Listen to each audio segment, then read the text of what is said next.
Coding club. Coding ఇప్పుడు ప్రస్తుతానికి software job కావాలంటే మనకి మెయిన్ ఇదే కదా, ప్రోగ్రామింగ్, కోడింగ్. ఈ కోడింగ్ క్లబ్లో మాకు ఒకటి ఉంది. ఈవినింగ్ వాళ్ళు అదే టైంలో వీళ్ళు దీనికి వెళ్తే కమ్యూనికేషన్ క్లబ్కి, వాళ్ళకి కోడింగ్ క్లబ్ ఇంట్రెస్ట్ ఉండే వాళ్ళు అక్కడికి వెళ్తారు. పైన ల్యాబ్స్కి వెళ్తారు. ల్యాబ్లో వాళ్ళు అక్కడ టీచర్లు ఉంటారండి. టీచర్లు కాదు, ట్రైనర్స్ ఉంటారు. ట్రైనర్స్ వాళ్ళు ఉంటే వాళ్ళు 6:30 7 వరకు కూడా ఉంటారండి ల్యాబ్లో. పిల్లలు అక్కడ ప్రాక్టీస్ చేసుకోవడం, సిస్టమ్స్ ఉంటాయి. సిస్టమ్స్ ద్వారా వాళ్ళు ఏంటంటే దానిపైన ప్రాక్టీస్ చేస్తారు.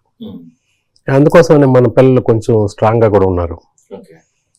అంటే రీసెంట్ డేస్లో మీకు తెలిసి ఉంటుంది అనుకుంటా, అన్ని న్యూస్ పేపర్లు వచ్చింది, మీ న్యూస్ పేపర్లో కూడా వచ్చింది, వార్తలు కూడా వచ్చింది. మన వాట్ ఇస్ దట్ సాక్షిలో కూడా వచ్చింది. ఒక లాస్ట్ మంత్ మన వాళ్ళు హాకథాన్ దీని కాంపిటీషన్కి వెళ్ళారు. హాకథాన్ పార్టిసిపేషన్కి వెళ్తే ఇప్పుడు అలయన్స్ యూనివర్సిటీ అని చెప్పి నేషనల్ లెవెల్లో హాకథాన్ కండక్ట్ చేశారు. వాళ్ళు చేసినప్పుడు మా పిల్లలు ఫస్ట్ వచ్చారు. అందులో బెంగళూరుకి వెళ్ళారు అండ్ దే గాట్ ఇట్ అండి.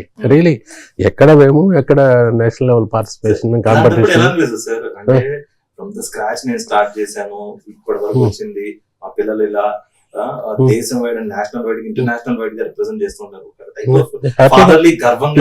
హ్యాపీగా ఉంటుంది. ఆ టైంలో హ్యాపీగా ఉంటుంది. నాకు నిజం చెప్పాలంటే ఆ రోజు అంత బాగా నిద్ర కూడా పట్టదు, అంత హ్యాపీగా ఉంటుంది నిజంగా చెప్పాలంటే.